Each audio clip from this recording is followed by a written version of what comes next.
Hello. Hey, everyone. Hello. Hello, Good hello. morning, good afternoon, good evening. Bom dia, boa tarde, boa noite. Și bună, ce faci? Ia, sunt foarte bine. Și tu? Sunt bine, mulțumesc.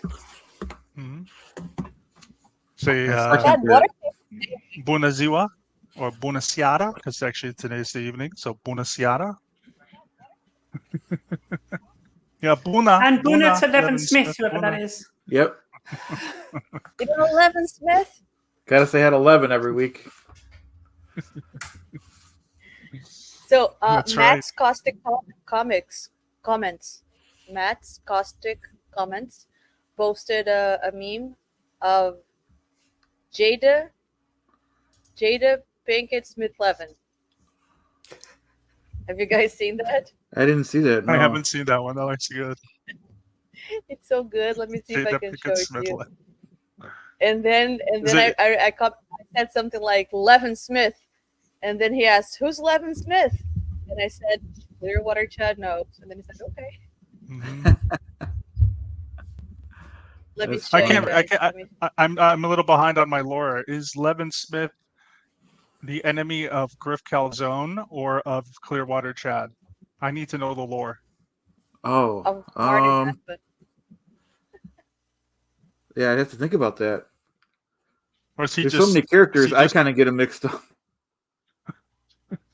the storyline is something I need to familiarize myself. Yeah, Then there's also Levin's Marty, was- the next mayor of yeah. Clearwater.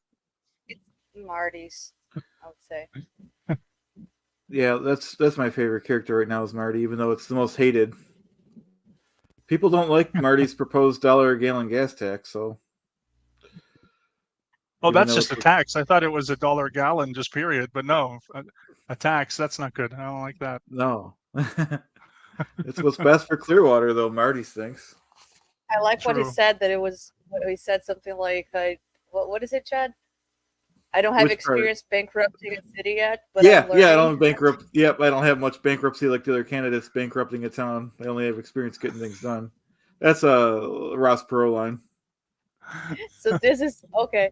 This is Matt's Caustic Comments web channel. If anybody wants to check it out, it's at Matt Caustic Comments, and he has a couple things. He has a spoof of Aaron's outro with instead of his daughter, it's him doing the outro, the unboxing of just some fun things.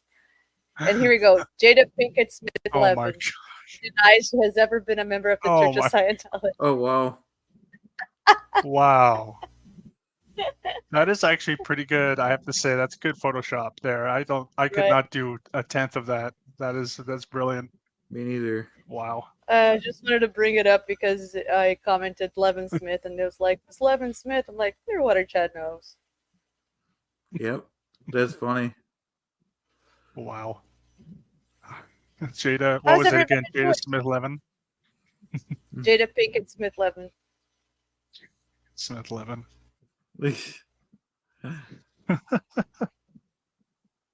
How was everybody's week? Good. Good, yeah. Busy but good. Busy Yeah. but good. Busy but Yeah. good. Busy can be good. How about you guys? Same. Yeah, busy but and good. I was tiring, but not too bad.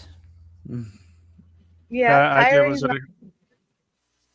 at tiring. Yeah, I was at a student conference yesterday, and we got a free buffet lunch. So I ate a bunch of vegetables and fish, and it was awesome because it was free. So Nice. you know, they say there's no such thing as a free lunch, but I say too bad. There is. You know. That's true. There is. And let's take a look who we have here. We have, I don't know who this guy is. Hey, Denver Steve-O. Steve-O. In chat. Hey, I Steve-O. don't don't know who that is. We have the one and only Freezy in the project in all the chats. Let me. If I have Stephen Britton. Good morning. We have Freezy in the project in a couple different channels. He said hi to different channels. That's I right. can't see. Once again, I can't see the comments on your channel, Joe. So if there's anybody you'd like to greet, or I can't put the comments up on the screen or anything. But we have Miss Sunrise Dawn. Hi from North Georgia. Hello. Hello. Couch. Hey, Couch. Hey, Couch. Sophia. Hello. Hello. Yeah. Guten Abend. Guten Abend. Rizino has a problem with Marty using your channel, Chad. I Yeah, think you that's- should get Griff to sue Marty for you. That's a good idea. Maybe he'll do that for sure. I love to see that taken seriously and have just Chad show up in the courthouse and bounce around between three different Yeah. characters, That and would also be be the funny. judge, of course, and the attorneys. So you'd be playing like 6 people. It'd be great. Like That to would see be that. funny. I wonder who would win though. Yeah, I mean, Me. it's true. You'd be a little biased.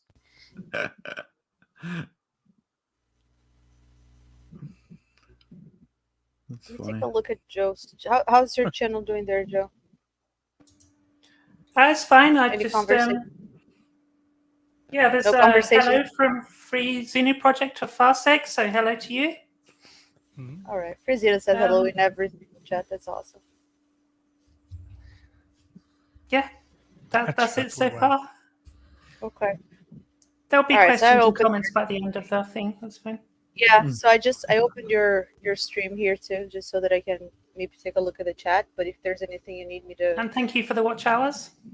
if you need it, yeah, sure. If you need anybody to pause to say something about your chat, let us. Okay. Miss Sunrise Dawn says, "I bet Chad would win." Thank you. Yeah, I have that would be faith the in only. Chad. Yeah, that'd be the only way to serve justice if Chad wins. Thanks. Yeah, Chad my is the channel winner. now is I have 62 subscriptions, which is nice. So subscribers, and it was at I don't know why this happens, but my total watch time was at 100 hours, and then it went down to 92 hours, and now it's almost back up at 100 again. That happens, I guess, every once in a while.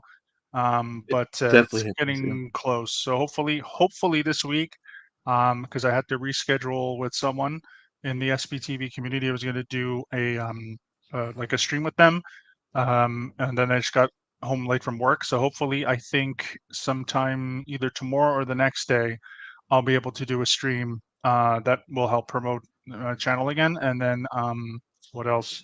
And then yeah, still waiting on a couple other responses. So hopefully I'll be making the rounds to get more viewers. But I do appreciate everyone who's subscribed. If you haven't subscribed to my channel, of course, please go over. As of all of our channels as well, please go over there and subscribe to everyone. But yeah, things are sort of slowly but surely sort of making the rounds.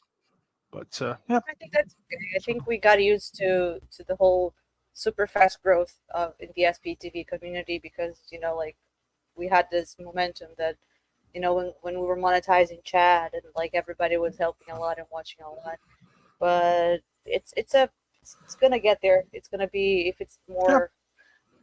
Joe's channel has a nice growing curve that it's really more like organic. And then SPTV peaks, but yeah. Mitch Brisker.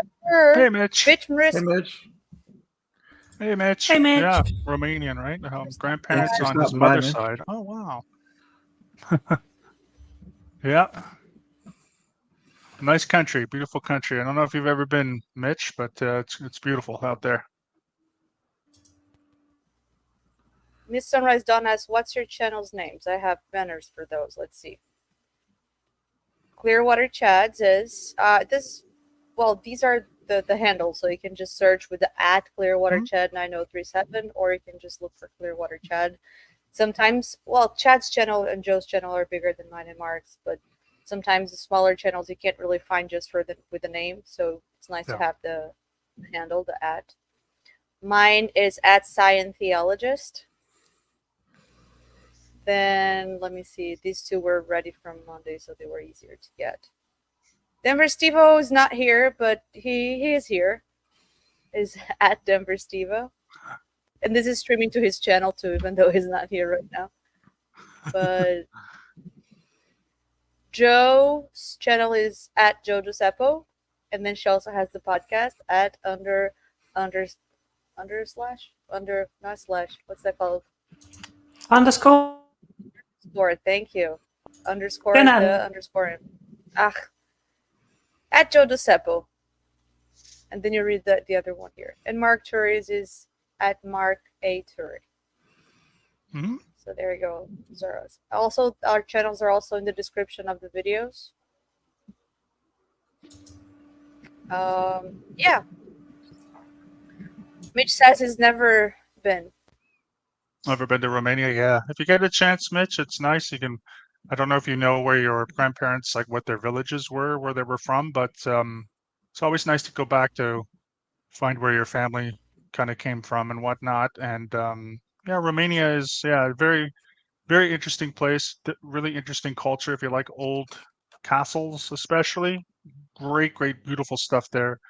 I've been now like 4 or 5 times, and one of my favorite places was a place called Peles Castle, which is in north of Bucharest, in a place called Sinaia, which is just a gorgeous, gorgeous place. So, and also Bran Castle near Brașov, which is also a beautiful city. So there's just tons of amazing little places in Romania that nobody would really know about unless you went there.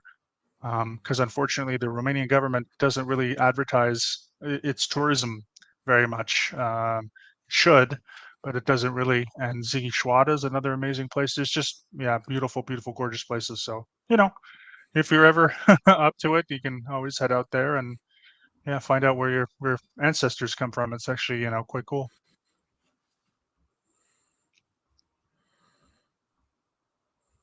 I think this would be a nice segue to get into your presentation. There's a Sure. couple comments here that I starred. We'll get to them towards the end. So I'm sorry if Frizino has an interesting idea, Sophia has a comment, but I don't know. Unless you guys want to read these comments before you start, what do you want to do? It's up to you guys. Go ahead. Should we come to them at the end, or Up to you guys. Okay. So anything particularly pressing? No, I just wanted to get them out of the way just in case somebody's not here towards the end and they just want to. Okay, go for it. Yeah, that's a good idea. Yeah. Yeah, Go for it. go ahead. This one is in Mark's channel, I believe, if you want to read it. Oh, I see a word we can't say on YouTube there. Oh, Yeah, I just said I okay. recently got our edition of Investe nicht Neues out and found a pretty interesting description of the Nazi reaction to it. So yeah, with Macht, we were talking about All Quiet on the Western Front, Investen nicht Neues, and of course it's a book from the 20s about World War I. And so I was asking her what the reaction was, but I guess it was burned. So negative reaction because it's an anti-war. So I get that makes sense as I'm thinking about it. Very much an anti-war book, and so yeah, makes sense in that way. And so they burned it. They burned a lot as well, unfortunately, including a lot of works from Jewish writers, but also anything that was anti-war.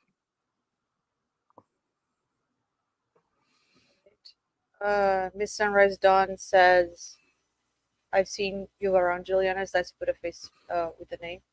Hi, it's me. Like Soup says, hi, it's me, it's my face. Mm-hmm. Nice. And Frizino Project has an idea for Chad.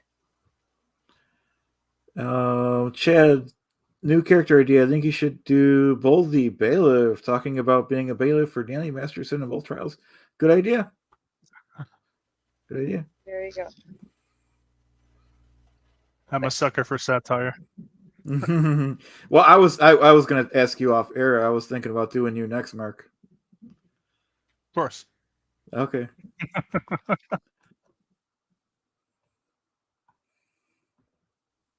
Yeah, of course. Next week we're gonna. Well, we talk about that after, but we're Yeah. gonna introduce. Yeah. I'm gonna introduce the character next week, and Okay. because we'll have a Halloween special. It's just a small preview. We'll go into more details after presentation's over. But and I won't give the name. I won't give any description, but I will just say that I have discovered a rival of Griff Calzone. I may be named after another Italian pastry. I'm just letting you know. If you want to concoct your own ideas about that, but we'll have to wait till next week because it's going to be great. And I may or may not speak in an accent that I'm not exactly comfortable with. I might not be good at it, but I love speaking in it. So I hope I don't offend people from that particular city. But you know what? I'm going to do my best. So there we go. And meanwhile, Griff's going Some to do his accent. worst. I'm sorry, Chad. Oh, sorry. I said Griff's going to do his worst Yep. because Griff likes to insult people. We'll be bouncing around each other. Yeah, for sure. Yeah. So guys, be sure to come back next week for the Halloween special. Yeah. All right, want me to pop Yeah. this up? Of course, yes, please. Yeah, I'd love to get into this. This is Move you up. yeah. So this is the presentation I'm going to do today is on the history of Romania from 1918 until 1989, and this is actually taken from a PowerPoint presentation I did. I guess it would have been about a year ago, more or less, maybe a little more than a year ago, in a particular course on European dictatorships. So what we're going to do here is I'm going to look at the historical changes of Romania following World War I. We're going to talk about the beginning and the end of communism, and then we're going to just have a one slide of how what Romania is like now, or at least what it was like in the early 2000s. And sort of before I go on, Romanian history is something I've been very interested in, and of course, I can't cover everything, but I'm trying to cover some major points here. And forgive me if it's a little bit, might be a slight bit long today, but I'm going to try to do my best to make everything very comprehensive and hopefully not go on for too long, but it may be a little bit longer just because I have it's a lot of information, but I'm going to do my absolute best to go along and to present this as best as I can. So the first, again, we're going to just talk about mainly 20th century history. And of course, most of us know what happened at the end of the First World War, how it began and so forth. So I don't really need to go through that. But my first slide today is of a very interesting event. So by the end of the First World War, specifically by November of 1918, before the armistice was signed on the 11th of November, the Austro-Hungarian Empire was actually losing a very major battle in northeastern Italy. They had attacked and they had tried to take these particular objective cities around the Alps and villages, and they had attacked and done a numerous amounts of attacks here in northeastern Italy. And I think by like the fourth or fifth attempt, they had just lost so much men. So one of the reasons why the November 11th armistice was signed was because on the Western Front, Germany had been losing the 100-day offensive, and they were losing soldiers. And of course, that had a lot to do with the US joining the war and Canadians also doing very well and the Brits doing very well in Belgium and France. But specifically in Italy, the Austro-Hungarian Empire would surrender its army just a short period before the 11th of November.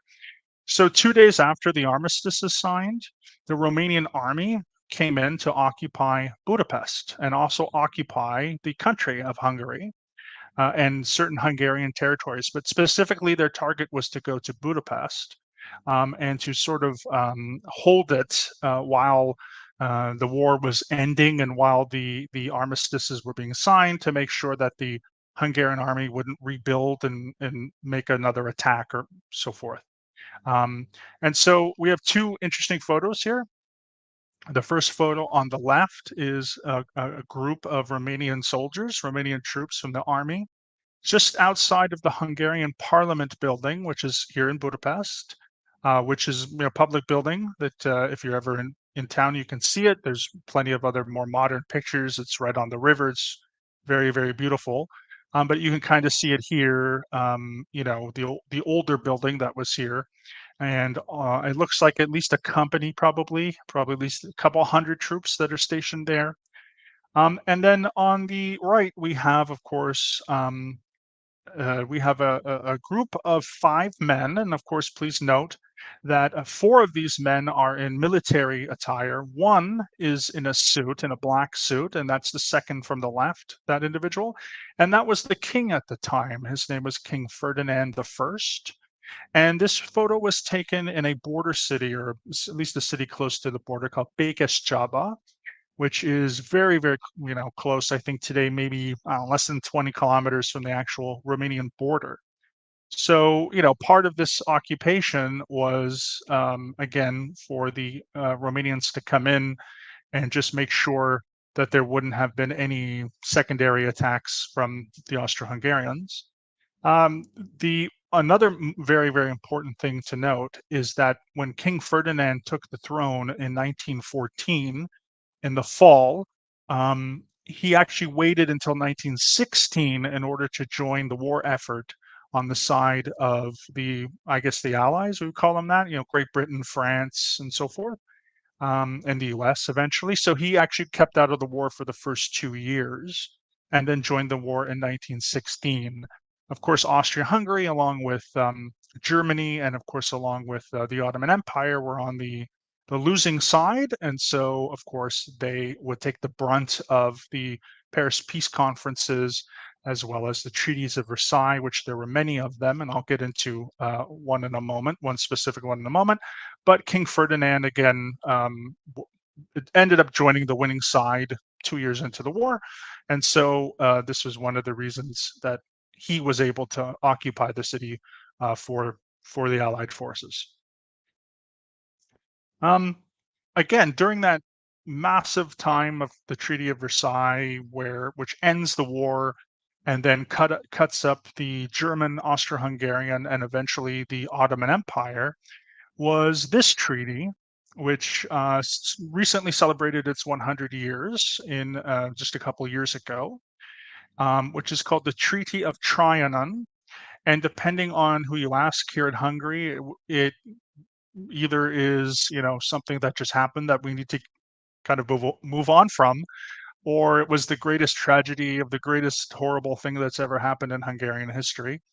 And this is why the 100th year anniversary was also quite interesting to be here in Hungary, because a lot of books came out on it.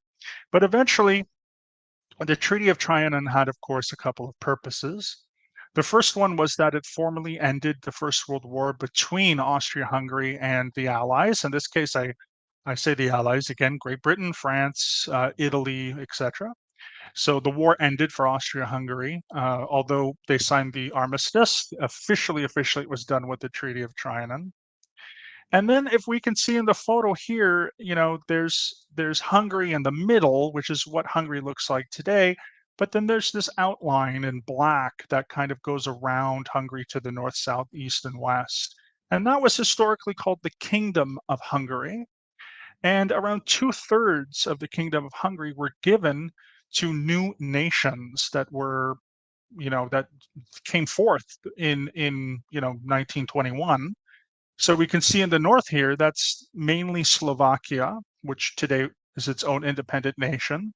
But in the east, there's a part of it that was called Carpathian Rus, or the Carpathian Rusland, or something like this, Ruthenia, Carpathia, Ruthenia. And that today is actually part of Ukraine. So at the time, that was given to Czechoslovakia. To the west, we had areas that were given over called the Burgenland. Some of it was given to Austria, that at the time became an actual republic. and then some of it was given to what today would be Slovenia, which again would at the time have been Yugoslavia. In the south, we have a part of Croatia. It's an area called Slavonia, and you can see on these pie charts, it's the one that has the majority yellow pie chart. So that's Slavonia. That, of course, today is part of Croatia. It was then part of Yugoslavia. And then next to it, to the south, is an area called Vojvodina, which is today in Serbia. Again, that was went to Yugoslavia, and there are, as we can see in that territory, there are some Hungarians. The Hungarian peoples are in the red color, so you can see there's a lot of Hungarian communities in that area. But the big focus here, of course, is Transylvania, which is to the east, and it is a massive, massive land territory, which has the pie chart that is majority blue. Of course, it does have some red, which are the Hungarians, and then green on this map are the Germans. And there were a lot more German-speaking Transylvanians at this time. So, Transylvania becomes a part of Romania after this time. And one of the reasons it became, although there's many different reasons why that was in the 1910 census. And this is very important because that was the final census taken in the Austro-Hungarian Empire. And at the time, the empire calculated that there were 2.8 million Romanians, ethnic Romanians, that lived in Transylvania. And at that time, which was in 1910, that was 54% of the population. According to some Romanian sources, and this is pretty much disputed by Hungarian sources, but at least among census that were taken in the 20s by Romania, by 1921, apparently, again, according to Romanian sources, 65% of Transylvanian residences were ethnically Romanian, as opposed to Hungarian. And this is quite a big line of contention in Hungary, whether, Transylvania should be a part of Romania or should it be returned to Hungary. Today, I don't know if it makes much sense because there are certainly far more Romanians and at least since the 1920s and at least since 1910, there's been more. So it might be hard to incorporate into Hungary, but there's still people who would like Romania to be, returned. But regardless, the area of Transylvania became a part of Romania. And the next slide looks at Romania's territorial expansion following World War I. As I mentioned again, King Ferdinand was able to side himself with the winners. And so, as they say, to the victors go the spoils. And Romania would end up gaining at least 2.5 times its size. And so by 1921, this is what Romania looked like. And of course, we have two different colors here, and I sort of just want to briefly get into that. The lighter color, I guess it's kind of a yellow peach color, I guess, is Romania at 1912. And it consisted of 3 historical regions. In the north, it was called Moldavia. Its capital is called Iași. Wallachia, the capital of Romania today, called Bucharest. And then on the coast, there is, of course, what's called North Dobruja. In 1878, so we go back a couple decades, in 1878, the Russians won a war against the Ottoman Empire and were able to release Romania from its Ottoman influence and its Ottoman domination. And so from 1878 to 1912, these lighter colors was what Romania essentially was. And it had been able to gain parts of the Black Sea because of Russia, which had previously been part of Bulgaria. So by 1921, we can see that Romania gains another couple of territories. The first territory, again, in addition to this large landmass of Transylvania, which again, we can see how massive and imposing it is on this map. There's also an area called Bessarabia, and Bessarabia is in the furthest northeast corner.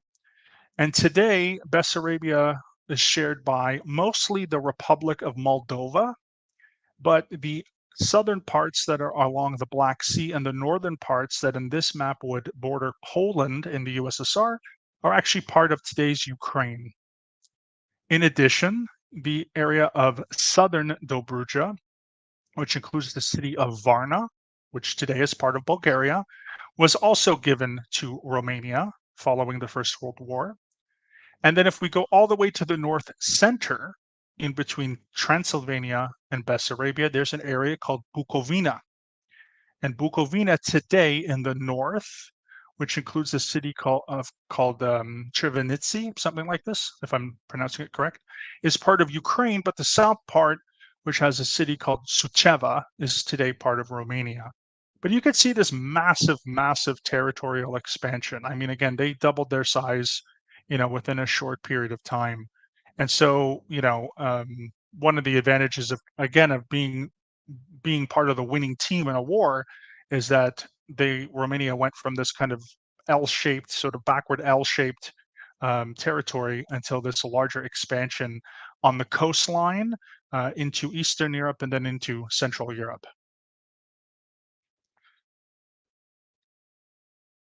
I wanted to get into a little bit about the monarchy and the kings of Romania because it's very, very interesting.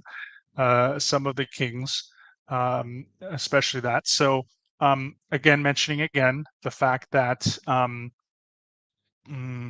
Romania is kind of again released from Ottoman rule in 1878.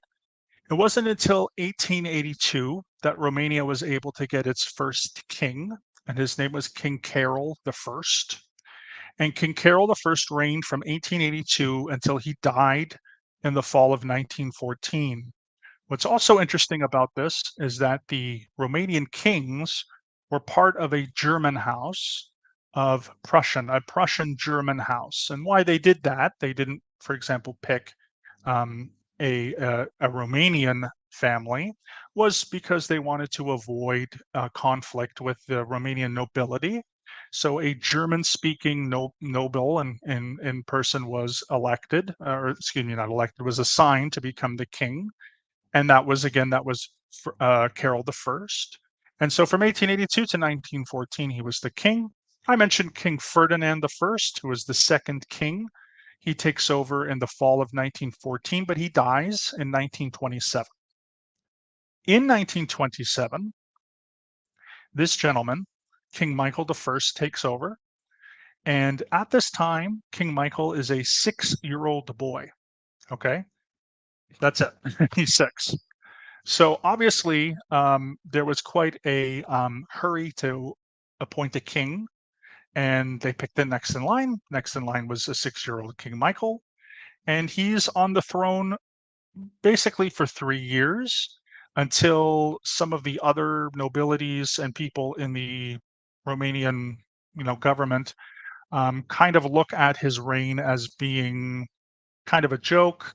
They wanted to be taken more seriously.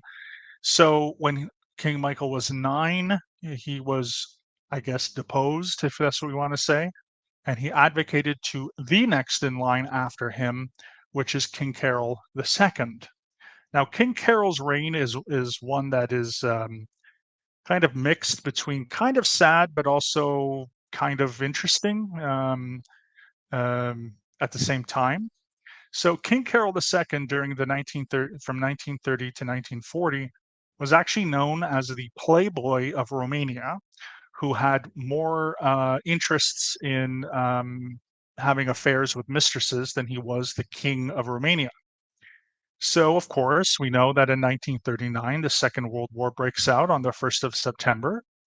And King Carol is completely unaware of this fact. He has no idea that the Second World War had even started, at least until some time after it started, at least according to him. Who knows if that was true, but he was definitely outside of Romania dating princesses and so forth and duchesses and just wasn't interested. So in the kind of jump to to be serious and to make the monarchy more serious. In 1940, King Carol is removed and a more serious and more proper king is taken over. And that becomes King Michael I's second reign. So in 1940, he is a 19-year-old young man, and then he will reign until 1947. So, yes, almost as if a monarchy is a silly idea. Yes, thank you for saying that, Joe, who is British. Uh, yes, I'll emphasize almost. But yes. So from 1882 until 1947, we have this state called the Kingdom of Romania. And of course, it goes through multiple different types of, reigns of people and so forth. But again, by at least 1940, by the time the war is breaking out, there are some changes that are going on in Romania that bring it into the Second World War. This is the first thing. This gentleman. This gentleman is named Ion Antonescu, and in 1938, while there is this unease and uncertainty with the king, Carol being weak and, being a figurehead and not really wanting to be king necessarily, Ion Antonescu is able to become the prime minister of Romania. He's able to take power, and he sides himself with Adolf Hitler, Benito Mussolini, and also people like Francisco Franco and Salazar in Portugal, and the other, fascists and Nazis of the day, including the Aerocross Party in Hungary. So he becomes a quick ally to the far right and begins to side on many issues, including being very anti-Semitic. He also takes control of the military and founded a group, I should say, called the Iron Guard, which is what we would call, the Romanian fascist movement is called the Iron Guard. And it not only was very anti-Semitic, but it was also anti-Hungarian, and it was very anti-Roma. So all of those populations from 1938 until 1945 were affected very harshly by the Iron Guard and Ion Antonescu. One of the things that I do find kind of interesting about Ion is that when Ion was growing up, his parents split up, and his father ended up remarrying, and he remarried to a Jewish woman.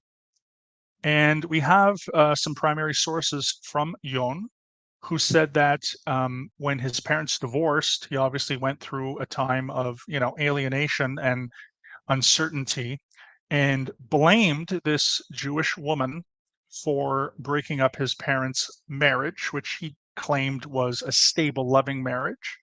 And he said that his stepmother, his Jewish stepmother, put a curse on his father, and he blamed not only her, but all Jews everywhere for breaking up his parents' marriage. So he was very anti-Semitic, of course, according to his father. He didn't have a very good marriage with Ion's mother, and so he fell in love with this Jewish woman, and it was very hard for Ion to accept that. But we can see, of course, some themes of anti-Semitism that are coming from personal experiences, but also misinformation. So 1938, again, he takes power, and he becomes very active in the Romanian army into World War II, specifically by 1941. So here's the Romanian territorial expansion during the Second World War. Romania will gain 2 territories, but it will then lose 2 territories. So the first territory, and again, I'm going to go through from 1 to 4 here. That first territory goes back to Bessarabia. Bessarabia goes back and forth between Russia and between Romania. During the interwar period, also through World War I and through World War II. So in 1941, Bessarabia is then taken by Romania. Previously, of course, it had been a part of Russia. Then it becomes part of Romania. But by the end of the war, it goes back to the Soviet Union. And the Soviet Union then, when it breaks up, that's when we have parts of Bessarabia being part of modern Ukraine and the Republic of Moldova. Number 2 on this map is also a very interesting landmass here. The Hungarians were able to carve out a piece here called Northern Transylvania. And if we go back, I just want to briefly go back a couple slides to this map. You can see how there, when we look at Transylvania, so the eastern part of the map, there is a very big community of Hungarians on the eastern periphery here of Transylvania. This is called the Székely land, or Székelyföld in Hungarian, also called the Szekler land. We talked about this very briefly when we talked about Dracula a couple weeks ago, and I mentioned that Count Dracula. Just one moment, Juliana. So that Count Dracula was a CK person, was a CK Hungarian, and so this is their origin. But yes, Juliana. Sorry, go ahead. No, I was just wondering because I look at the pie charts, and then you have the for Hungarian, Romania, you have the what's that called? This not what's that called? The thing where you have the names, the code. Anyway, The colors, or the what? I'm sorry. the chart, I guess the chart with the names on them. Yeah, the part that you have where you have the names. I'm thinking of a word, but I'm not really thinking. I'm wanting a word that I don't Table. have. Table. Label. Label. Yeah, Label. I guess label. Key. Labels. Yeah, key would work, but label I think would be good. Sure. And that's for the pie charts. And then the map is like in green, and then there's the red parts. And then you said that to the Sure. east there is Hungarian. So is the red in the map also Hungarians? That's correct. Yes. So I think Oh. yeah, that's right. So all the red on this map is Hungarian. So that this kind of like separate mass, you can kind of see that along the border in Romania, there's a lot of Hungarians, but that really, really big mass in the east, that is the Székely land, or the Székely fold. So this is like a really big community of Hungarians that moved there and migrated there in the sort of medieval times. There's some legends about them being, descendants of Attila the Hun, which is not true, but they are considered to be I guess, like a subcategory of Hungarians. And they have their own flag. They have kind of a different dialect of Hungarian and so forth. So they are considered Hungarians, but they're also like considered kind of a different people group as well, different ethnicity maybe. So the whole point is that if I go back here to number 7, excuse me, Thank you. going ahead too much. Where did I go now? No, I'm going ahead of myself. Jan Antonescu. Okay. Yeah, I'm so sorry. I went ahead and then I went back again. So if we look at number 2, the Hungarians wanted to, during World War II, were able to actually take back some of the territory that were majority Hungarian, that they had lost during the Treaty of Versailles and the Treaty of Trianon. So they took over southern Slovakia, they took over parts of western Ukraine, and they carved out this area. So this number 2 is actually part of Hungary. And that was them linking Hungary proper with the Székely land. So that was their attempt to bring at least part of Transylvania back into Hungary. Now, it only lasted for 3 years, okay, and the territory ended up being returned, but that was the attempt of the fascist Hungarian state, was that it wanted to take back lands from Slovakia, from Russia, from Romania, and also from Yugoslavia, which it did for 3 years. So that's the number 2 spot. So that's a territory that Romania lost for 3 years. Then the other one is number 3, which is South Dobruja. It goes again back to Bulgaria, 1941. And then finally, for 3 years, there's this area in number 4, which is next to number 1, which is the furthest north and eastern territory that Romania was able to acquire. It's called Transnistria, and that includes the city of Odessa. So during World War II, for 3 years, the Romanian army and the Romanian military did occupy Odessa in Ukraine and the surrounding areas, which go fairly far north. Now, why was this? Was because, of course, when the German army invaded the Soviet Union between 1941 and then eventually they started to fall away after the Battle of Stalingrad in 1943, the German army expanded quite quite substantially through Eastern Europe, through Ukraine, through Belarus, through Russia, etc. And not only did Hungary join the war effort on the Eastern Front, but so did the Romanians. So at the Battle of Stalingrad, which is very tragically considered to be the bloodiest battle in human history, I think they calculated somewhere around 1.5 million casualties were either killed, injured, or whatever, killed, injured, lost, or etc., and wounded during that battle. Romanian soldiers fought alongside the Germans, as did Hungarians. So this was its territorial expansion. So it did ended up getting quite, again, even larger, although it lost North Transylvania to the Hungarians, which was a thing between allies, and then it loses, of course, South Dobruja to Bulgaria, who was also an ally, by the way. So they were not taken by force; they were just given away. They were able to expand more territory along the coast. So this is what Ion Antonescu was able, at least, to do from 1941 to 1944. The next slide here, I wanted to briefly touch on the Holocaust in Romania, because as I mentioned, Ion Antonescu was very anti-Semitic due to his tragic, his upbringing with this, his stepmother and so forth. So, which is just really disgusting to say, someone puts a curse on your family and all this kind of stuff. I'm not sure how many people here, I'm sure maybe some people do, some people don't, have heard the term pogrom before.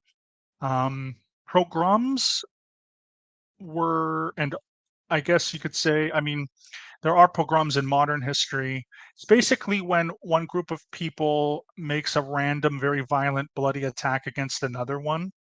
And in the late 19th century to the early 20th century, there were hundreds of pogroms in places like today's Poland. Then it would have been the Russian Empire and so forth, against the Jewish community. So in cities like Chisinau, Krakow, Warsaw, Minsk, Odessa, Moscow, Vilnius, Riga, there had been, in some cases, like in Odessa, there were 5 pogroms between 1860s, 1870s until like 1910. And so again, these were just random acts of violence against the community. But in 1941, in June, in the span of just 2 or 3 days, Ion Antonescu and the Iron Guard went into that city of Iași, which is in the northwestern part of Romania, which is was the capital of Moldavia, and there were 13,266 Jewish victims. So that is considered the bloodiest pogrom in human history. So that was even bloodier than the ones in Odessa. One of the ones in Odessa, I think 1903 or something, claimed 2,000 lives. So this was one of the worst offenses against the Jewish population. And that again committed very precisely here, committed against the Iron Guard and Ion Antonescu. If you also take a look at the map too, you'll see again this scale here. The darker blue means the majority of the Jewish community. So Bucharest had a very big community, which we can see in the south of Jewish community. In the north, we see Iași. If we go over to what is Moldova, we have Chisinau. But if we go to that territory of northern Transylvania, we have a lot of different cities like Oradea, Satu Mare, and Cluj. And in fact, in one of those places, which is in the very top northwestern part of Romania, is the city Satu Mare. In 1938, 50% of that city was Jewish. So that is one of the most populated Jewish areas in the world at the time. And again, tragically, due to the Holocaust, most of those were claimed victims. But the point here that I wanted to mention as well is that the total victims of the Romanian Jewish community sat between 380 and 400,000. And of course, before the war, there were roughly 757,000 Jews in Romania.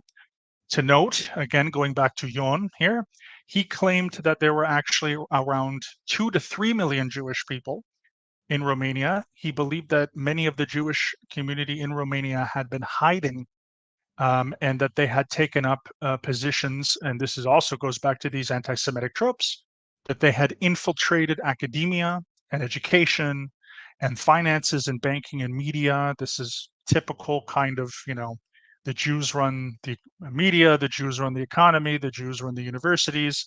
And this is really, really something that in Jewish history, when I tell people we only have 16 million Jewish people in the world and they scoff or gawk or whatever and, smirk or whatever, it's kind of disconcerting because, saying that we have more people than what we really do has kind of an anti-Semitic twist.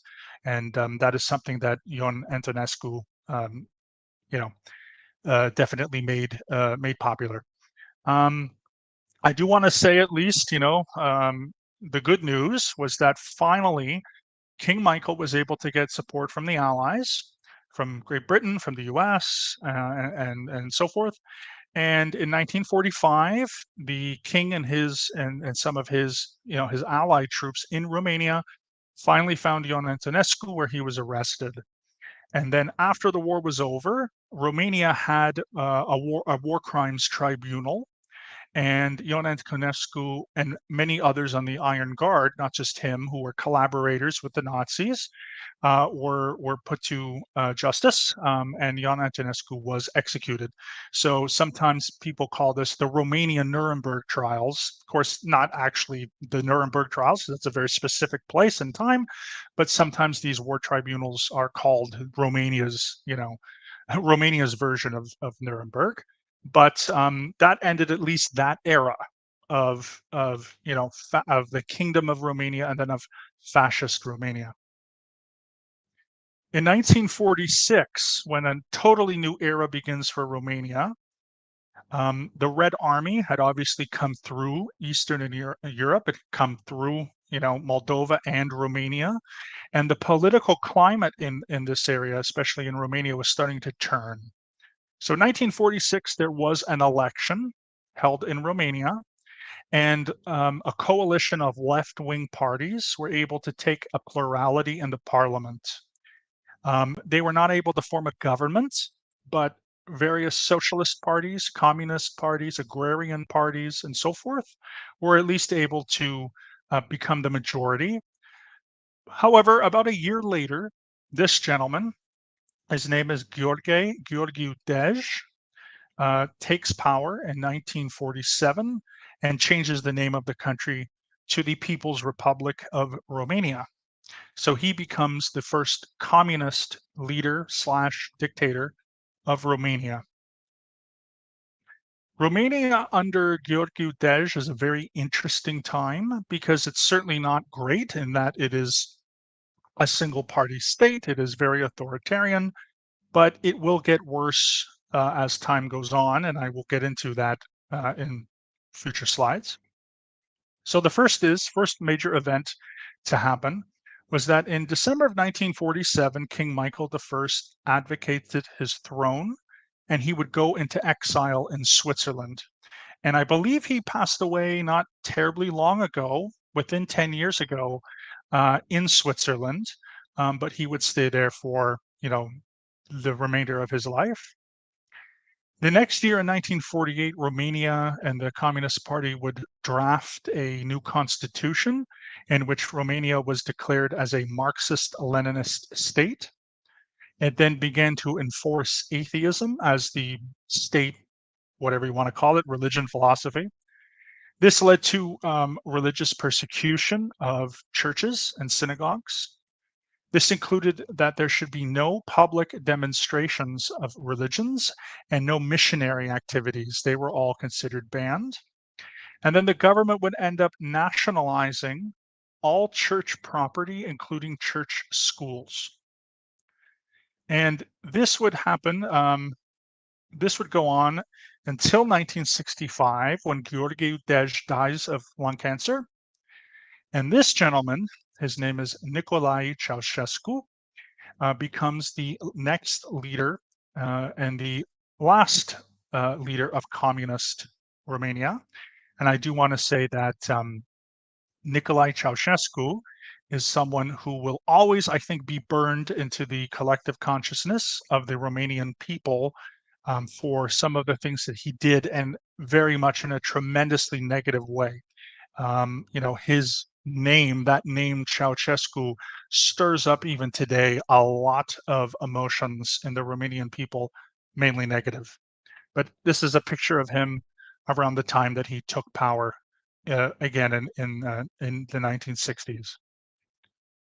So to get into Ceausescu, because it is a lot, I am going to break it up into 3 different eras. And these eras get progressively worse. So the earliest era of Ceausescu, which I have stated here, is from 1965 until 1976, is probably considered the best of the remaining 2 eras. And why is this? Because for the first decade and plus a year, Ceausescu basically starts to expand and continue some of the policies of Gheorghe Dej. So the first thing he does, though, is he does change the name of the nation. Instead of the People's Republic of Romania, it's now called the Socialist Republic of Romania. However, like Gheorghe Dej, Ceausescu for the first decade would support Western and non-Soviet backed nations. He was actually allied and had friendly relations with West Germany. Of course, that's a big no-no because East Germany was essentially a Soviet satellite state. Both China and Albania were very anti-Soviet. China had been anti-Soviet since the days of Mao, which was from 1949 to 1976. Albania had left the Warsaw Pact in 1960, and so they were very upset with Stalin, but also with Khrushchev and the people following him. Israel, of course, through the 1960s and 70s, a lot of the socialist world, because Israel was founded as a socialist country, and there was only one socialist government with 2 different parties from 48 until 77. So many people felt that they had turned their back on that world, and Romania had friendly relationships with them. And then Chile, we should know, of course, Chile goes through a mountain of different, governments. They had a communist government under Salvador Allende, and then he was uprooted by Pinochet. But they had friendly relationships between Romania, of course, and Chile. One thing that Ceausescu continued was the Russian culture was beginning to disappear from everyday life in Romania. Russian culture had been very particularly strong in the late 1940s, early 1950s, again, particularly during the Stalin era. And that meant that Russian was the de facto second language. Everybody was to learn it. They had a lot of Russian media, Russian alphabet, Russian language was really influential. But that started to disappear after Stalin died, and this would continue in what was called de-Russification. And then, at least up until sometime in the 1970s, Western media was allowed to be consumed in Romania. So at one time during the Gheorghe Dej and the early Ceausescu era, you could get a copy of, the New York Times. You could listen to Radio Free Europe, the Financial Times, Times of London. There was some access. It might have been limited in some places, but at least during this time, Western media could be consumed. This would dramatically change, however, when by the 1980s, Ceausescu had installed radio and television wave blockers on the major telecommunication sites in Romania to prevent outside, especially Western media. But again, at least for the first decade and a half, at least Western media was allowed. So the free press was stronger in this area and, of course, became worse as time went on. This is what I call the middle Ceausescu era, which is from 1977 until 1988. In 1977, tragically, there was an earthquake called the Varancia earthquake. It was a magnitude of 7.5 on the Richter scale, and it claimed 1,578 Romanian lives, and most of which, over 1,400, were in around Bucharest. So this was the first challenge that Ceausescu was faced with because he had to call a national emergency. Between 1980 and 1982, this is when the economy started to change. Ceausescu started to invoke and enact what are called austerity measures. This means that he scaled back on some of the welfare programs and social programs that we, may associate with a communist or socialist state. The national debt of Romania increased. He also took out a lot of loans from the International Monetary Fund. And during the 1940s, 50s, and into the 60s and 70s, Romania actually had a very strong manufacturing industry. They made a lot of farming equipment, in particular tractors and other forms of farming equipment. But by the 80s, that industry had become stagnant and it lowered the competitiveness. Prices went up as they do. And of course, people were turning to other alternatives rather than Romania to get their farming equipment, particularly because things were expanding. The West also was expanding and so forth during this time. And in the West, things became cheaper. So it really affected not just the Romanian economy, but the austerity measures that were enacted would affect the Romanian people themselves. So this is sort of the final year or the final era, we could say, of Ceausescu. 1988, I do want to mention that there were, in 1987 and 1988, there were strikes. Believe it was in 1987, there was a strike among truck workers and truck drivers in Brasov. So there was a general uneasiness and labor disputes. But by 1989, things began to take a turn for the worst. So in March of 1989, protests began due to the national debt repayment of 11 billion US dollars. This was an event where, and we have this on our thumbnail, that is the picture of the palace. This is where Ceausescu would go on his balcony, and there was a square that was below the balcony, and the Romanian people would gather to listen to Ceausescu.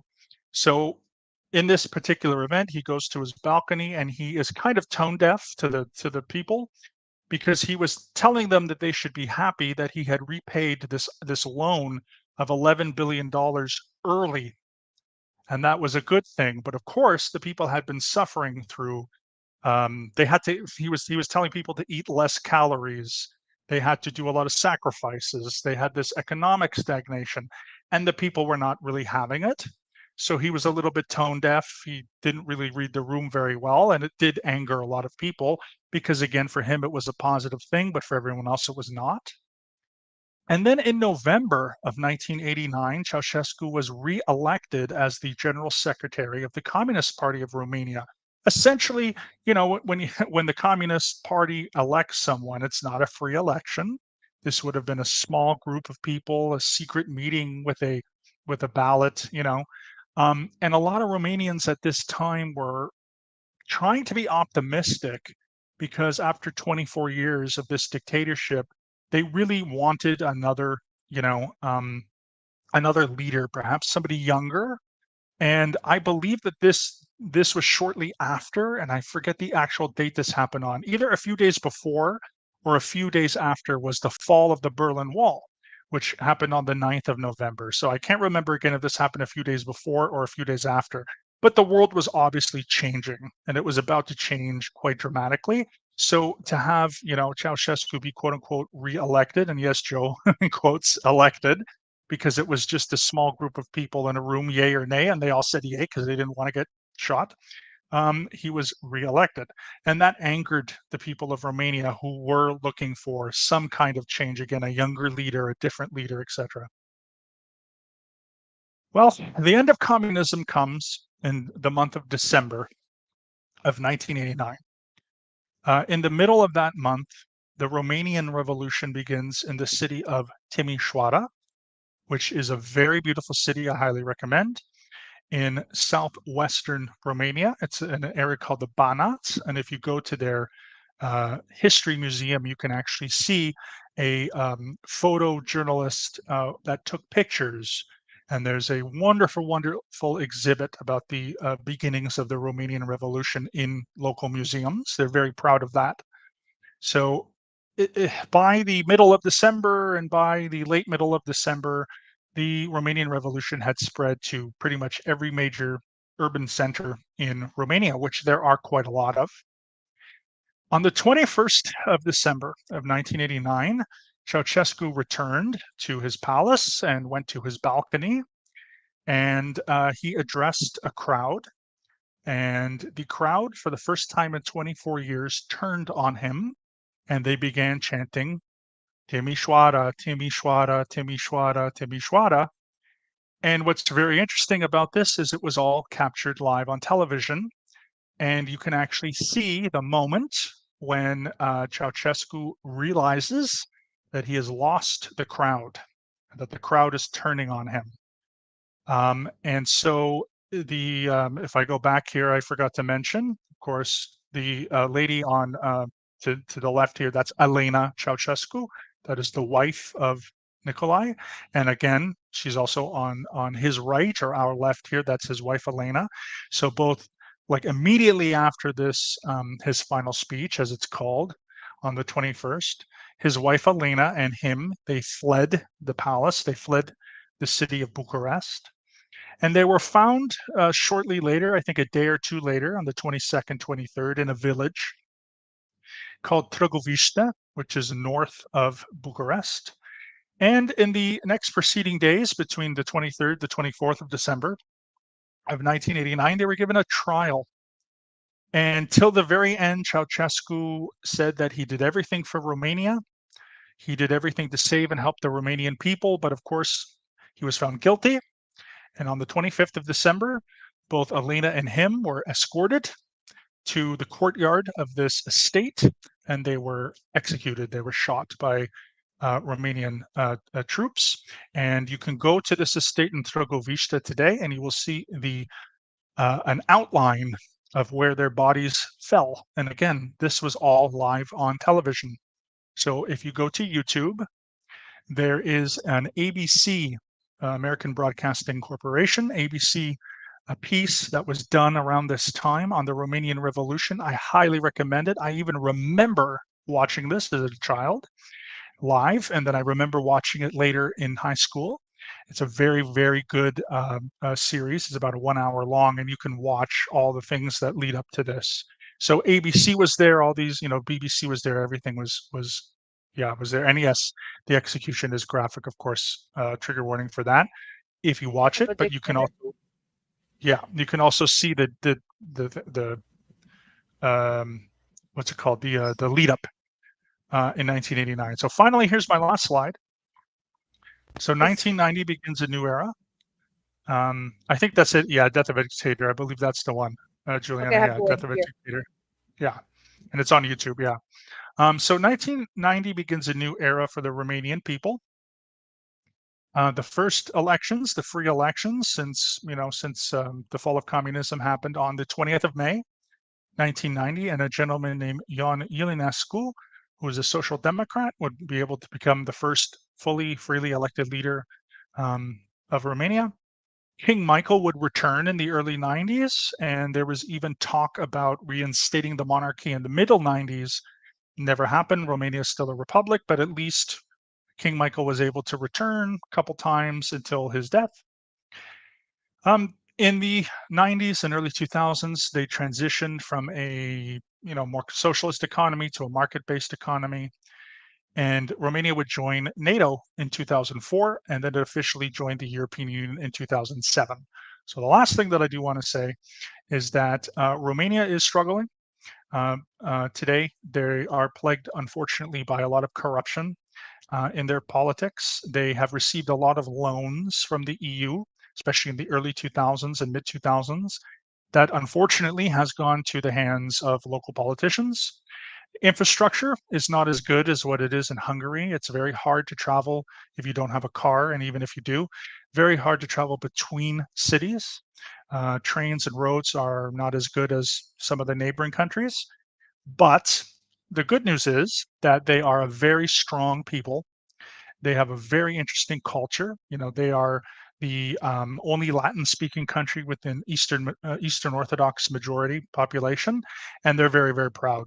So I really enjoy going to Romania. The Romanian language is also very interesting. In 2 weeks' time, we're going to talk about the actual language, and it's a struggle for them, but they're slowly inching along to becoming a more modern. And with that, that's my presentation. So thanks everyone for listening. Again, I hope that wasn't too long, but appreciate everyone's attention. That was great, Mark. Thank you. Thanks, everybody. Yeah, thank you. What's Misk? Kupachera. And that's for Juliana. Cool. Cool. Cool piacere. Do you know this? This reminds me of I've been told that my accent in Romanian has a slight Russian sound to it because I learned with Moldovans. And just the way you pronounce cu placere, different, like I would say cu placere is kind of different, but yeah, interesting. Cu placere. It's actually both. Doesn't matter. Cu placere. Yeah, again, it's an accent difference, but it's all the same. Scusas, but yeah.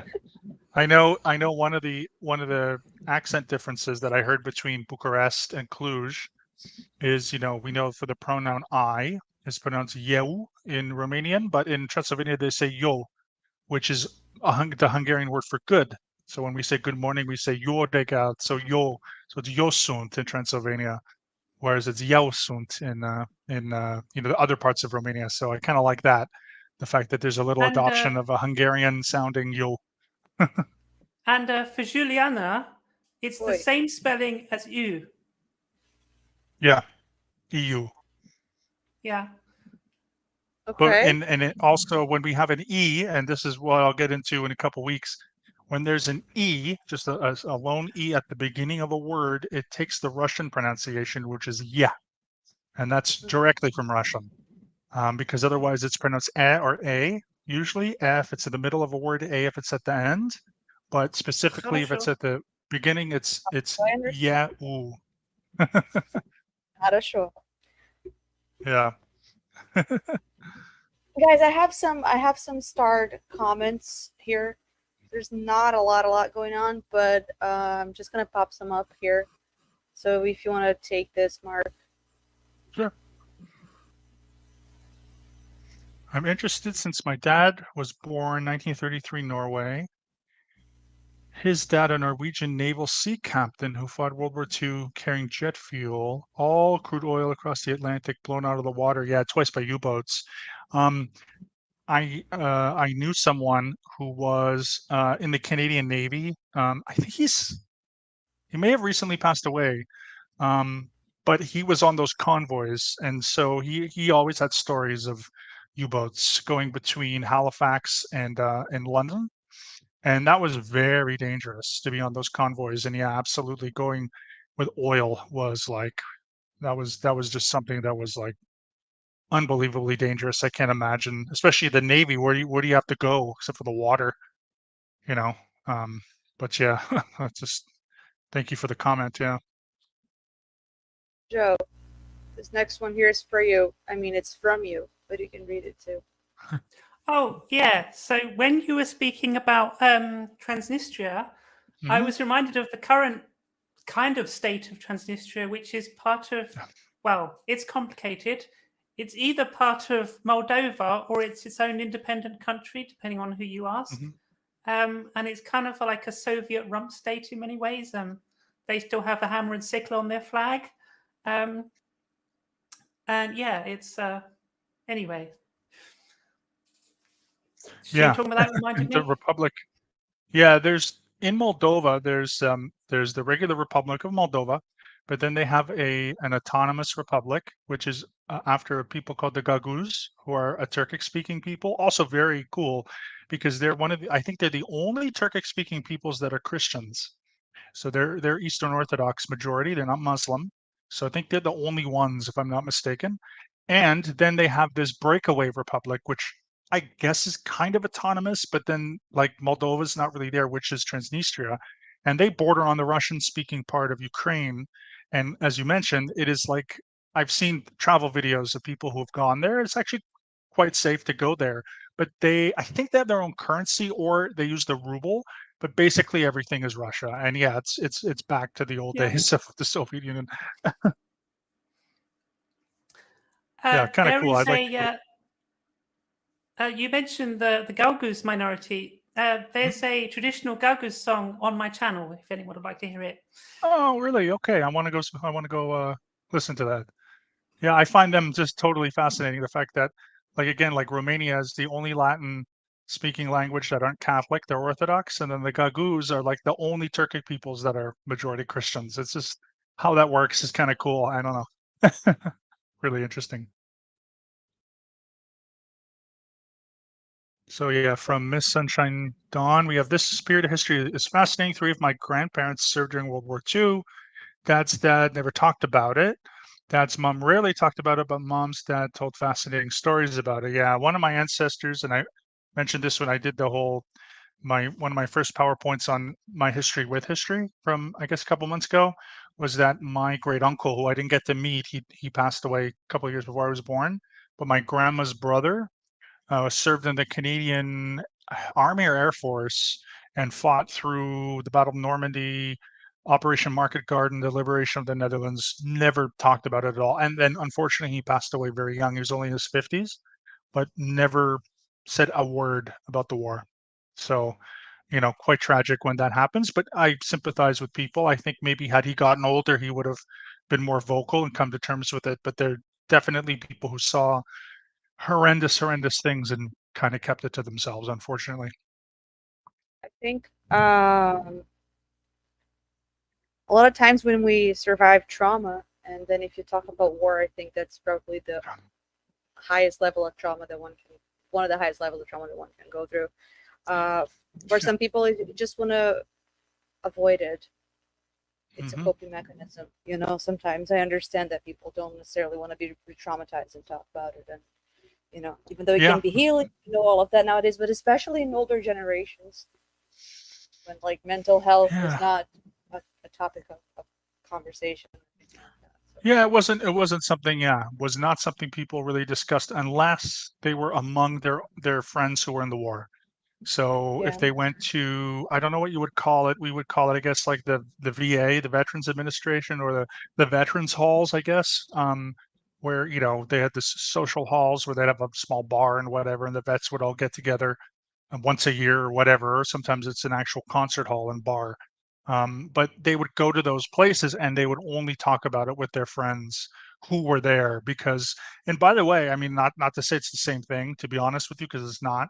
But once you leave a group like Scientology, the only people I really spoke about it until somewhat recently was only other ex-Scientologists, because nobody else understands. Like I nobody understand. knows what you're going through. You know what I mean? And I'm sure it's the same with other groups. Like it doesn't have to be, I know, very different to be in a combat situation, but even if you go through something that's just isolating or weird and traumatic as well, I know other, probably the same with abuse survivors and so forth. You really kind of start to feel comfortable around other survivors.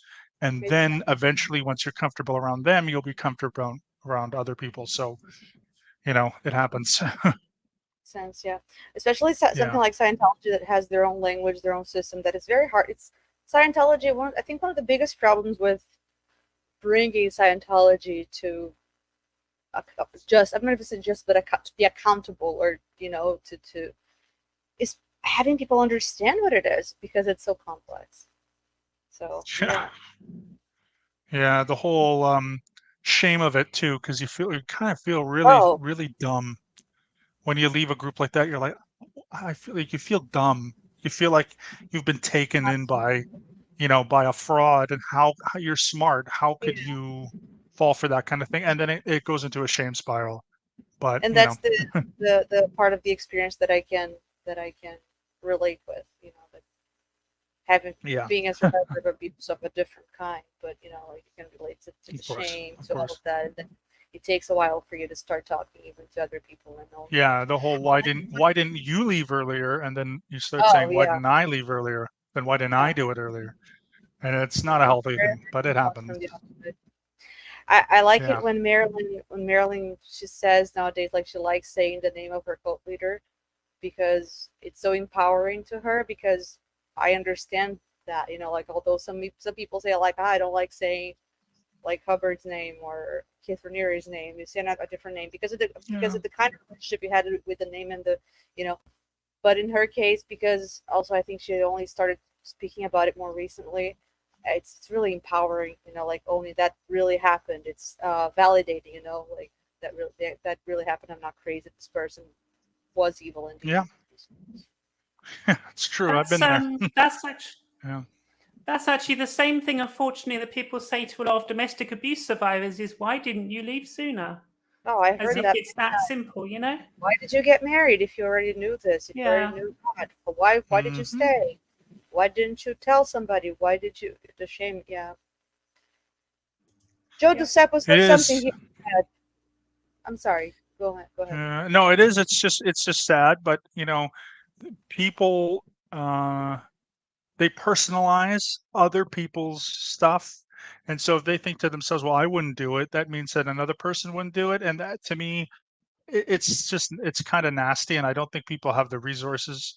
Maybe now people are getting more aware of it, but certainly in the past, it wasn't like again, if I wouldn't have done it, so why did you do it? But that's not how life works. So like, you know, you kind of got kind of be compassionate and get over that line of thinking. Like if I wouldn't have done something, it means other people shouldn't have done it. But you're not in the same situation, so you know. But even simpler than that, yeah, not in the same situation because even simpler than that is say I wouldn't have done it. You don't know. You didn't go through it. Yep.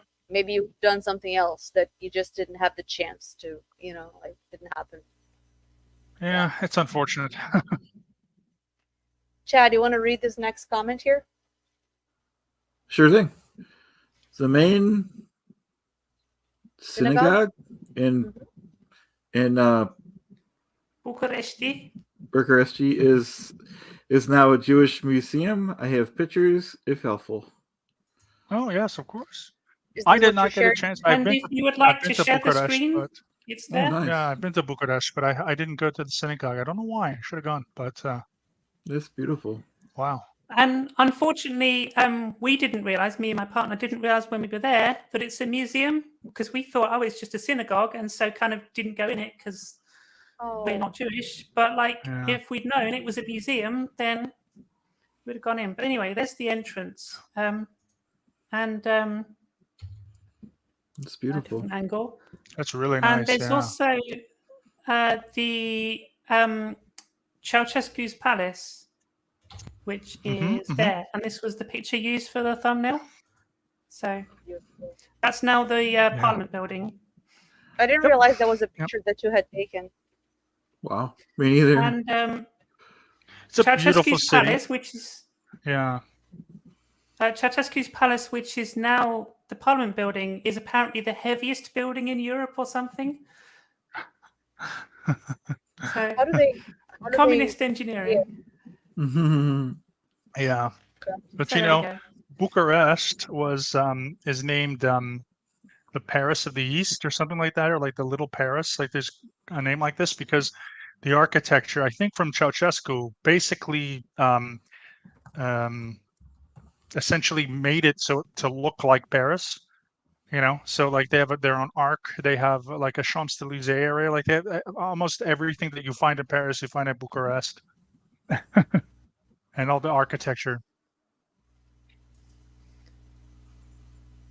Very nice. Yeah, the Arc de Triomphe is called Arc de Triomphe or something. Arc de Triomphe. Yeah. Yeah. They just copied it, and they have these long boulevards that go between, because the main city is like all of these big buildings, and then there's like all these boulevards and what are they called? Roundabouts that connect everything. And so yeah, it's pretty interesting. And but yeah, and they have like a river, but I think it's artificial if I'm not mistaken. Maybe it isn't, but it again, everything is supposed to look like Paris. Unfortunately, a lot of those boulevards, which were built during the Ceausescu era, were built after bulldozing a lot of the old city. Yeah. So Yep. Anyway, there we go.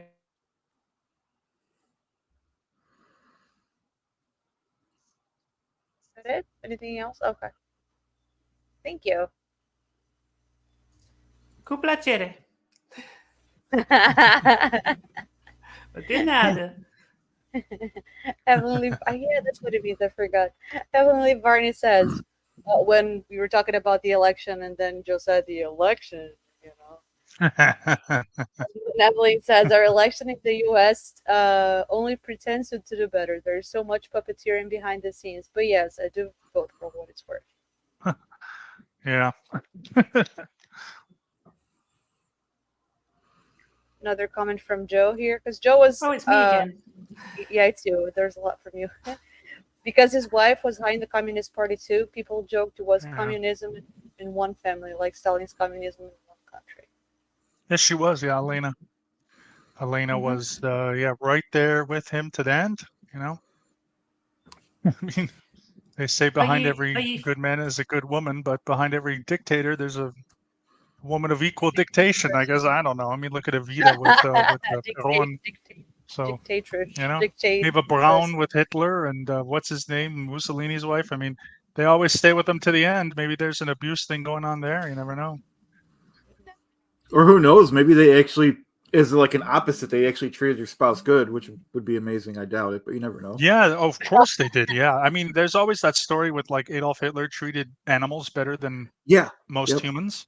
Yep. So like, you know, he enacted like the first ever laws to protect dogs from being beaten and abandoned, which is like then he went on and slaughtered 11 million human beings. But when it came to dogs, he was, you know, a humanitarian. It's life is just weird, you know. And then he probably Eva Braun was probably this tough German woman who kept them in check. I mean, she was for sure, and it's probably the same with Elena. I mean, by his side, you know, to the end, literally to the end. I mean, say what you want, but they were loyal to some extent. Mussolini's wife was not with him at the end because when he was discovered by the Partigiani and executed. I can't go into too much detail here on YouTube, but he was found with his mistress. So right. Yeah. So there we go. All right, May the 4th. I have a couple comments here. I'm sorry. Go ahead. Is that it? I'm sorry. Did I interrupt anybody? Not me. Okay. So May the 4th be with you has a couple comments here. Who wants to? I can do that one. So it was awesome. I love a good history lecture. I was educating California and 13 years in Eugene, Oregon, but both parents are from Norway. So of course, multilingual and well-informed on world politics. That's cool. Yeah, that's really cool. Yeah. 2 parents from Norway. Yeah, Norwegian. I've done a little bit of Norwegian on Duolingo, and I find it to be really easy. So maybe I'll get into learning more in the future once I'm done Finnish, which is insane. But yeah. Jeg elsker brunost. Yeah. Is that Norwegian? I don't know. Yeah, that means I love this special cheese they have in Norway. Don't worry. I love it when it sounds so fancy. Like, what is that? I love cheese. Yeah. You're saying something so smart and so. I love cheese. May the 4th cheese is good. Yeah. I'm not gonna argue with that. This is also for you, Mark. It's all May the 4th. They were interacting with the last comment when you were commenting. So Captain Jacob Bacher left his ship last. Photos of him laying on a wooden rowboat, lungs filled of oil. Ooh, yikes. Yeah. There's this one. Yeah.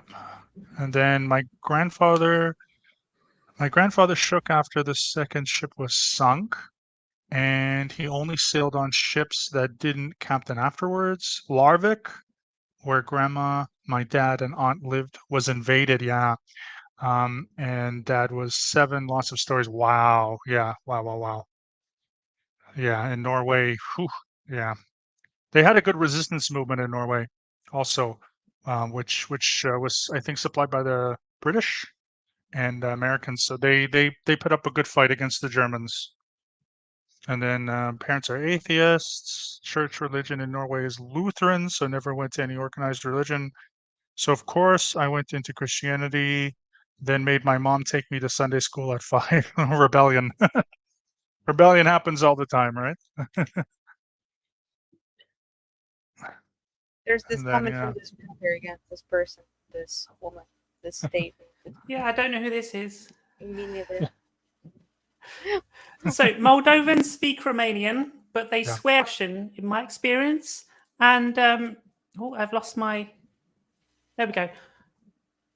Stupid thing. Moldovans speak Romanian, but they swear in Russian, in my experience. So when I was learning Romanian, I was working with some Moldovans, and we would speak in Romanian, and I'd practice my Romanian.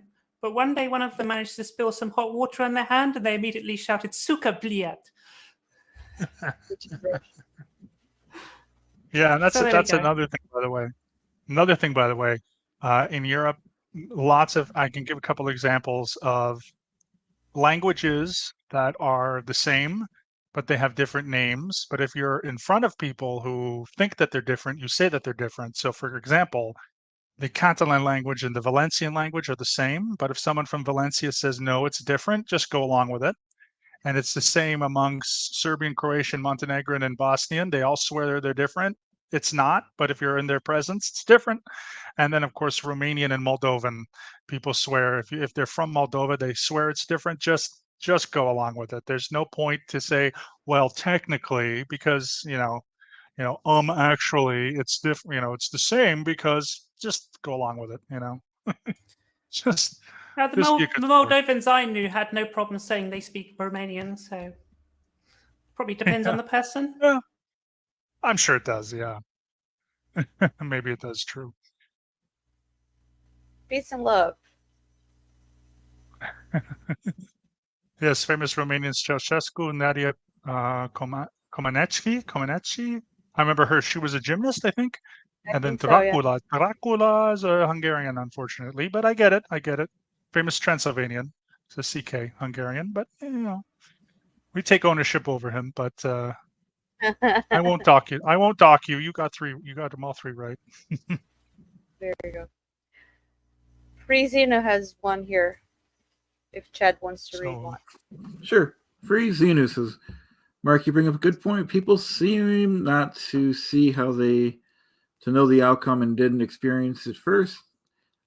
So it was easy to evaluate what already happened and not see your personal strife. I'm sorry. Yeah, to and interrupt. that's kind of referring Firsthand, back right? to So, being.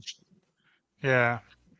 That's sort of I'm referring sorry. back to like people who sort of overgeneralize on trauma and, oh, you should have left, whatever. Yeah, it's very, very true. Frizinu, they just don't see the whole situation. They only see the situations they're in and what they would have done. But again, it doesn't work with other people, and it's always too simple. That's another thing. Like, things are complicated, so we tend to oversimplify other people's life, because we're not living it. Unfortunately, we only get little specks of other people's life when we're interpreting. We live with ourselves 24/7, but we don't live with other people 24/7. So we could make a lot more leaps when it comes to other people than us. And I'm hoping at least I think more people are getting more aware of it, at least in some circles. But it's something that you just deal with. It sucks, but you have to kind of deal with that, especially when you leave an abusive relationship, a cult experience, or destructive group, or whatever. You can't control other people. So, yeah, I'm sorry. I just got confused with the head there. So I'm sorry I interrupted. No good. Let me put it up. No, it's all good. Firsthand. So I was trying to understand. Didn't experience it firsthand. Very good point. And Sophia has one last comment that I have starred here. Didn't Brown's family try to sue for inheritance or something? That's Ava Brown, maybe. I don't know too much. Yeah, so Ava Brown's family tried to sue. All of Hitler's stuff was Maybe. bombed, though, so I don't know what you would get. Maybe the land. Well, he would have had a lot of. I mean, a lot. The Nazis had a lot of money, and they had a lot of artwork, and they had a lot of bottles of wine that they stole, especially from the Jewish community, and a lot of that went into Switzerland. And then at the end of the war, there was no one claiming it, so a lot of like Swiss banks and stuff were kind of founded on gold and stuff that weren't claimed. However, there have been in the preceding years there have been Jews in Germany especially who have sued the German government either to get back some of their artwork. There was a famous movie that was just recently, I forget the name of it, with Helen Mirren and Ryan Reynolds. You guys can look this one up. And Helen Mirren plays a Holocaust survivor. I think her aunt paints a painting which is stolen by the Germans, and then it appears in a museum in Austria, and she tries to get it back. So I can't remember the name of this, but it was a good movie, very, very good movie. And Ryan Reynolds plays like an American lawyer who tries to help her. So that has happened. But then also, it's unfortunate. Like, I kind of like Switzerland. It's kind of an interesting place. I have friends there, but like, that's their sin, right? Like they just didn't return all the gold, and these bankers got extremely wealthy on, stolen money that nobody claimed, which is very sad. But life, right? Life is life. Woman in Gold. Yeah, it's unfortunate. It is. It's really tragic. But again, there are these like glimmers of hope where there was restitution to victims of the Holocaust, and other things, payments and land back and things like this, that did end up happening after the Second World War. So good and bad, right? Unfortunate. Yeah. Woman in Gold. That's the one. Yes, that's the one. Yeah. I think it's So just a few years ago, I think 2000 something, 17, 18, 15? Oh, okay. So yeah, a good movie, very good movie, and yeah, I think it was based on a true story. If not, it's not. I think it was maybe based on a book. But there's lots and lots of cases like that where yeah, someone goes to a museum or is flipping through a magazine or a newspaper and they see an heirloom that they remembered as a child hung up in a museum somewhere. You know, which again, that's not really the fault of the museum necessarily. It's just this is what Yeah, happens, and it's then they have to tragic. go through legal means. Yeah. It's a biographical drama film, it says on Wikipedia. So there you go. Yeah. There's also comically, by the way, a Simpsons episode to lighten the mood, call about Grandpa Simpson, who, by the way, during World War II served in every branch of the military, according to him, and was in every theater of war. So who knows if it's true? But he has a squad called the Flying Hellfish, and they go into Germany with Monty Burns and a bunch of fathers of Barney and Seymour Skinner's father and Chief Wiggum's father, and they go and they liberate a castle and they find all this art. So then they hide it, and then eventually it comes back, and then they have to give it over to a spoiled, rotten German kid who has no appreciation for the art. It's a hysterical episode. If you are Simpsons fans, you probably know it. I wonder if he's related to L. Ron Hubbard. He was in every branch of the military and did everything. Was the Yeah, real hero. yeah, it's true. It's true because another party's in the Navy, and like there's actually another funny thing where he's on the Navy's on the PT boat with what's his name? John F. Kennedy was a PT boat commander, patrol boat commander in the Pacific. So Grandpa Simpson claims that he was on the same PT boat as Kennedy, but then he's also a soldier. And well, anyway, it doesn't make any sense, but it's hysterical. But yeah, toamna este cu I'll put up. adevărat ce mai Hang on, tristă this sounds so perioadă bad. pentru yeah. I just got Okay. autumn is something Now the let me most something read it period. before you read it for real. Let me read it. Domna looks a lot like Toma, which can be take or whatever. Este is literally this. Is the word, right? So Toma este cu sounds very bad. Toma este cu, like it's like take this ass, but it's so bad. Oh, Also I'm because- so clipping this. Also because there's an expression that's like it's so weird to say this because okay, if anybody gets demonetized because of this, I'm sorry. Tomar no cu Especially if you say vai tomar no cu. It's like go fuck yourself. Get fucked. Right? So I it's can the get like 60% of that because there's just two words I forget. There's two words I forget, but I can get pretty much everything else. Two or I three know words I it's don't know. nothing to do with what I'm saying, but my Portuguese Yeah. is really ruining this for me. And then they have a giraffe, a sad giraffe. Triste período fez uma giraffe. So Triste, sim. there's a sad giraffe being fucked in the ass.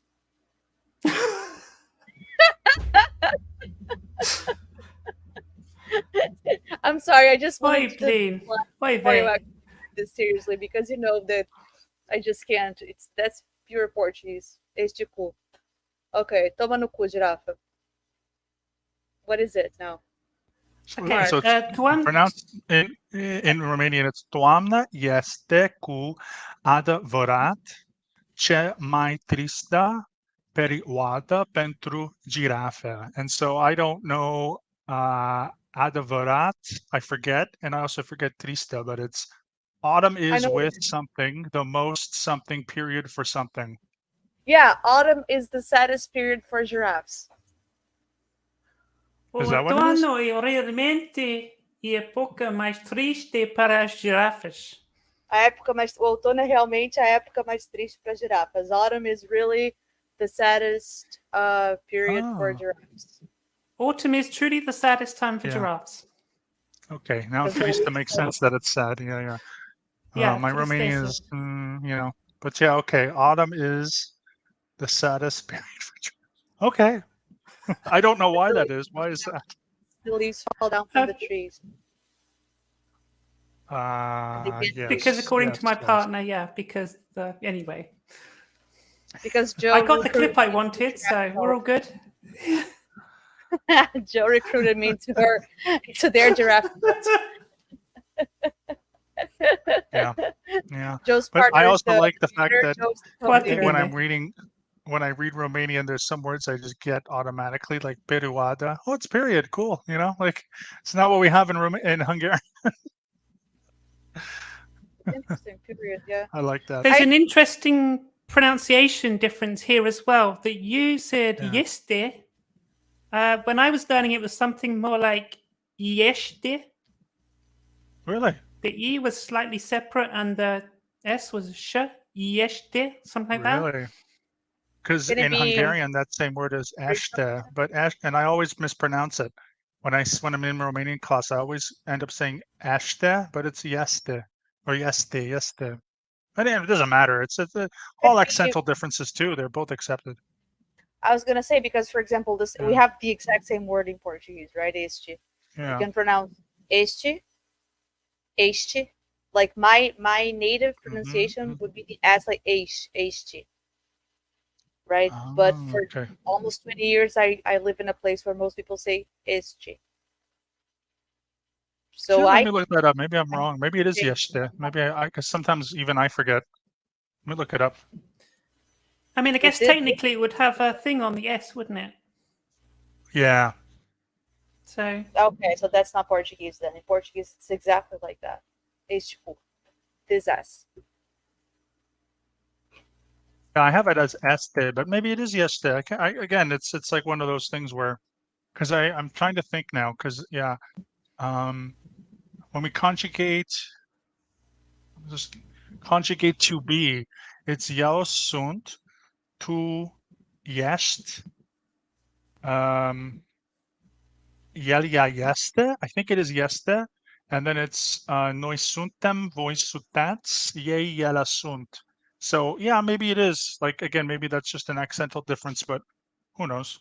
I think it's yeste how I learned it. Anyway, again, doesn't really matter, but yeah. Chad, what do you think about the autumn being the saddest time of year for giraffes? Chad agrees. What do you think Marty can do for that to help the giraffes out? The giraffes of Clearwater. Well, you got to read Marty's plan. Marty's plan is on Nexus Lexus for anyone that has the time to research it. Okay, does he talk about the giraffes? should let him know that's an important subject for That's the draft definitely. Joe is Marty's the back. pro giraffe agenda. giraffe. He's pro draft, okay? Because Marty's getting my confidence. Like obviously he's, I'm still voting for Mark Banker, but but Mark Banker banks on Scientology.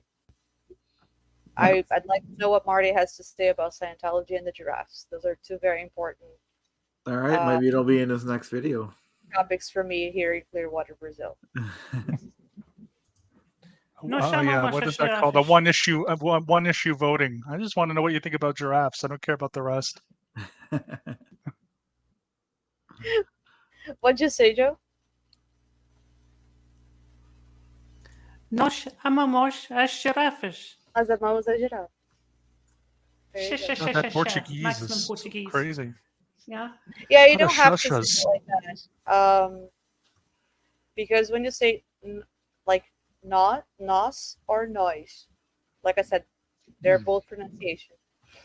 But when you say not and then you say amamos after that, so when you have like the end of a word in a consonant and then you Chad. begin with a vowel sound, you kind of pronounce it in English. It's the same. You kind of pronounce it as if it were one word. So you'll say like nós amamos a girafa.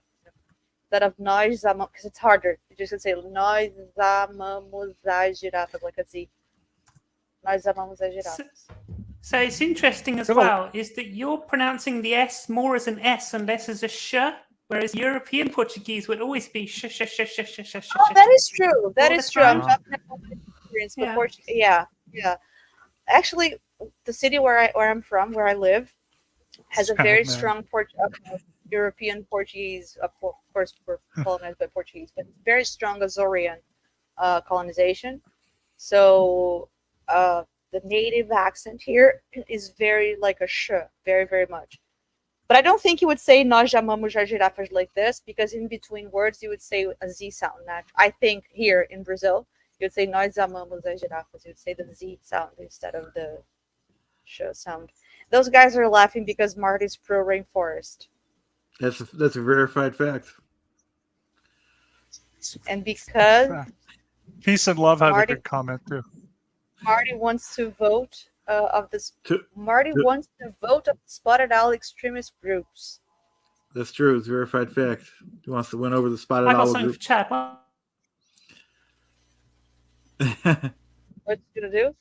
Peace and Love says giraffe theme song with Stentoli. Yeah, Oh, that Helicopter is has funny. a video. That is funny. It's a good one. I gotta say, Peace and Love. That's a good one. That gave me the that gave me a Griff Calzone level laughs right there. That was good. That's Chad level. Let me see if I can find this. Oh, Joe. That's true. Oh, Joe's back. Hang on. Let me see if I can find this. Nice. Oh, it's cute, Joe.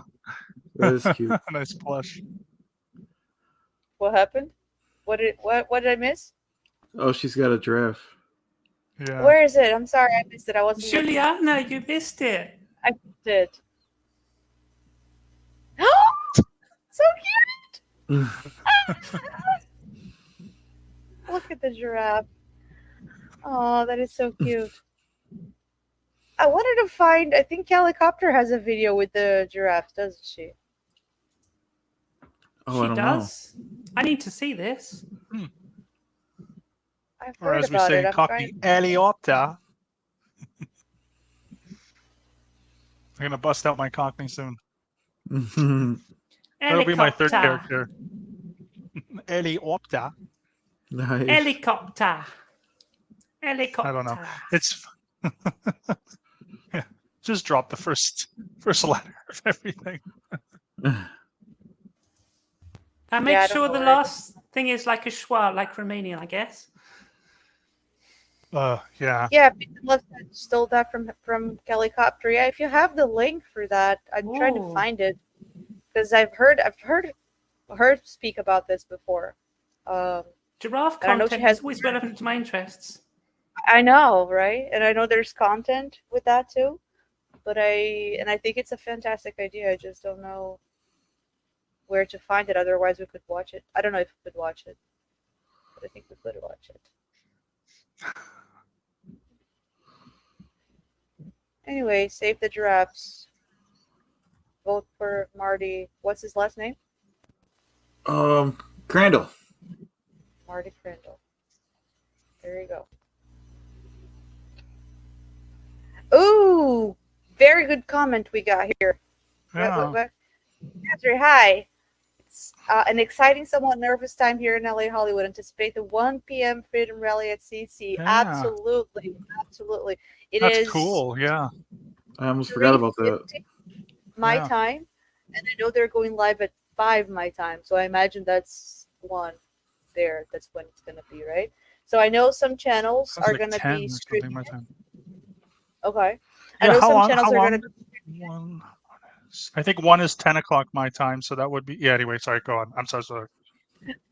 Well, it's almost 4 here now. It's 3:50 here now, and I know Liz Ferris is going live at 5 my time. So in 2 hours. Oh, in 1 hour. Good. 1 hour and 10 minutes. Good. I almost forgot about that. It's a good Yeah. reminder.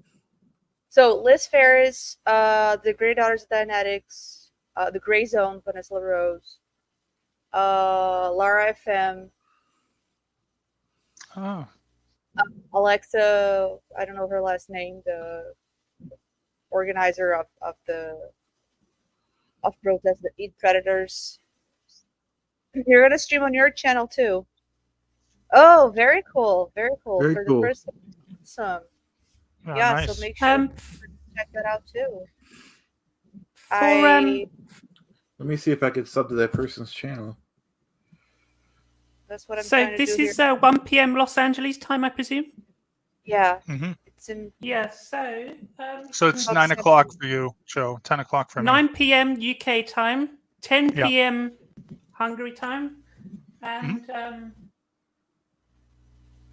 4 p.m. Clearwater time, EDT. So Yes. I mean, yeah, this is The why universal. everyone has to go off of Clearwater time. It's just much easier. True. Yep. Mario will be talking about that on We'll his make next it the new video. Greenwich means.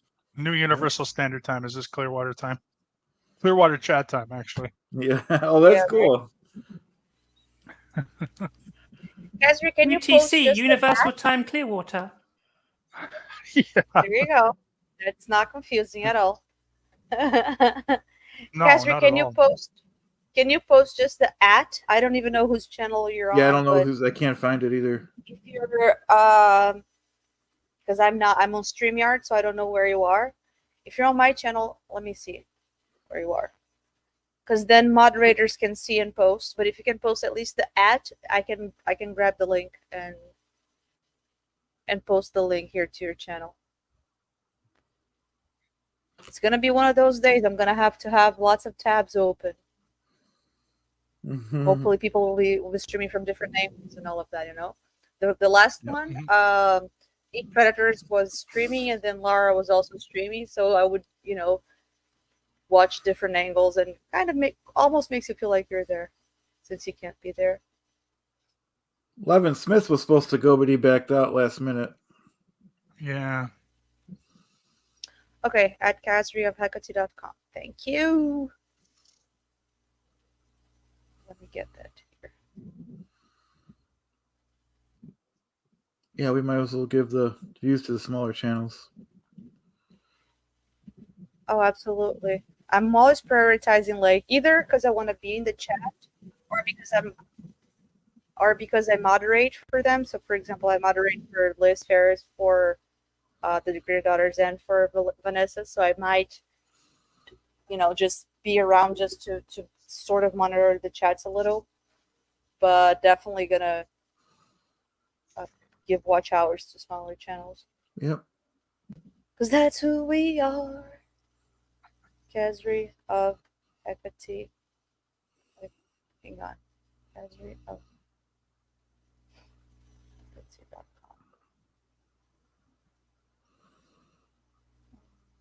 Find it for here.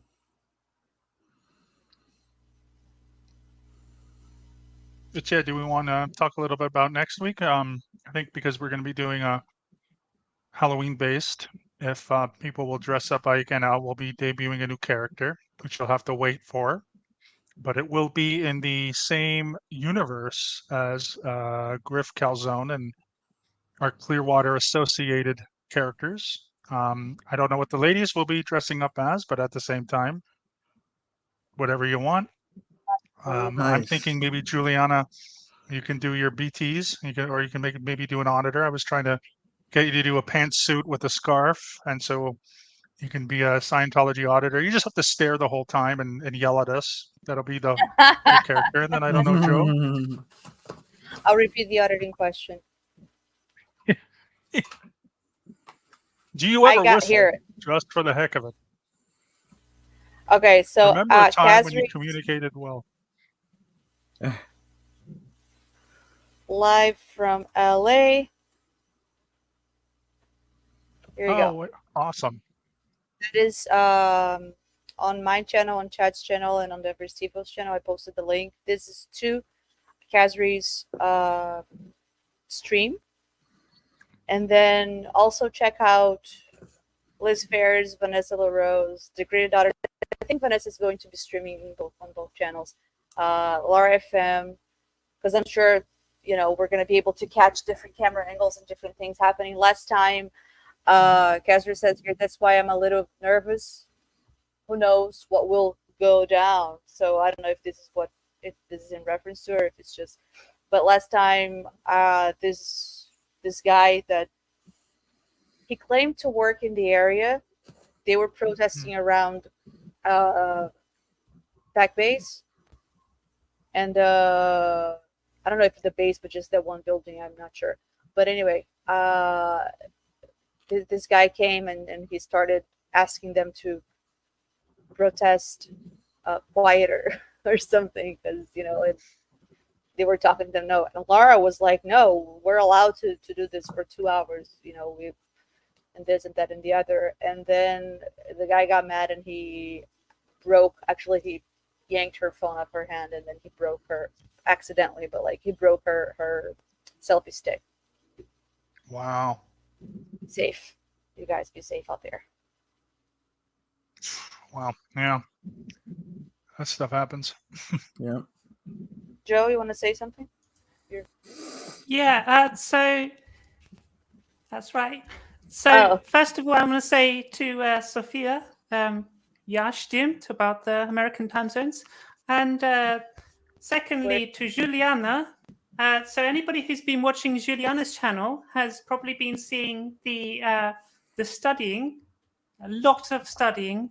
She's been working very hard. And, well, it looks like it to me. I was fooled, if nobody else was.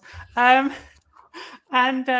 you got some results recently, didn't you? So I want to say parabéns to you. Thank you. Thank you very much. Would you like to share your results?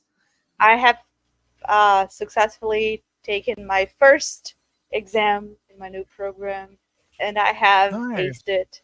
And I passed the class. Oh, good. That's awesome. Parabéns. Congratulations. Yeah. And I did a lot of that studying on camera for sure. I feel like I'm a little behind now in art history. I'm studying art history now also because I started behind on that class, which was called Creativity and Innovation. Basically, my program would do like a class a month. So you just study that one class for 1 month, and then you take exams like you have tests. Every week you have to study the content for that week, and you take a test, and it's all online. But we have, and then we have like a tutoring class once a week about the week's topics. It's a lot.